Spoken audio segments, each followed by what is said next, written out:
ይቅርታው ቸርነቱ ለዘላለም በተወላችሁ ይደረግልንና ጌታችን አምላካችን መድኃኒታችን ኢየሱስ ክርስቶስ ያደረገው ታምሬ ነው።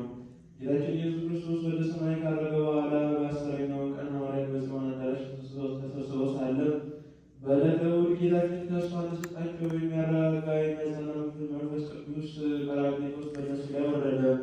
አወራረዱ በእያንዳንዳቸው ላይ እንደ እሳት ላንቃ ነውና ሥጋ የመንፈስ ቅዱስን ጠጥተው ሁሉን ነገር ተገለጸላቸውና በዚያን ጊዜም በአገሩ ሁሉ ቋንቋ ተናገሩ። ከዚያም ከጽዮን አዳራሽ ወጥተው ወደ ኢየሩሳሌም ገቡ። በዚያም ያደሩ ሰዎች ከማታ እስከ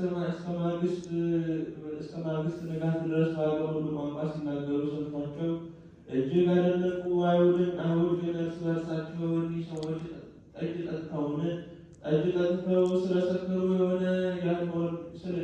ስለሰከሩ የሆነ ያልሆነውን ይቀባጥራሉ አሉ። መንፈስ ቅዱስ በሐዋርያት ላይ በወረደ ጊዜ ሐዋርያት በአገሩ ሁሉ ቋንቋ ሲናገሩ ሰምተዋቸዋልና።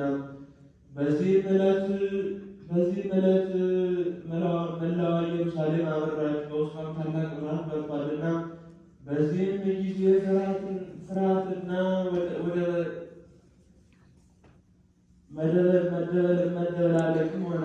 መንፈስ ቅዱስም በወረደ ጊዜ የተደረገውን ይህን ተአምር የተመለከቱ ከአይሁድም ከዓለሙ ወገን ብዙ ሰዎች አመኑ። ፀሐይ በጠለቀች ጊዜ በዚህች ዕለት ጽዮን እንደ ፀሐይ ብርሃን እንደ እሳት መብራት ባለ መብራት ብርሃን ተመላች። ሐዋርያትም በአዳራሹ ተኝተው ነበርና በላያቸውም ላይም በበራው በዚህ የብርሃን ጸዳል የተነሳ እንቅልፋቸውን በነቁ ጊዜ በሁሉ ቦታ እልልታና የእግዚአብሔር ምስጋና በሁሉ ቦታ ሲነገር ሰሙ። ይቅርታው ቸርነቱ ለዘላለሙ በተወላችሁ ይደረግልን።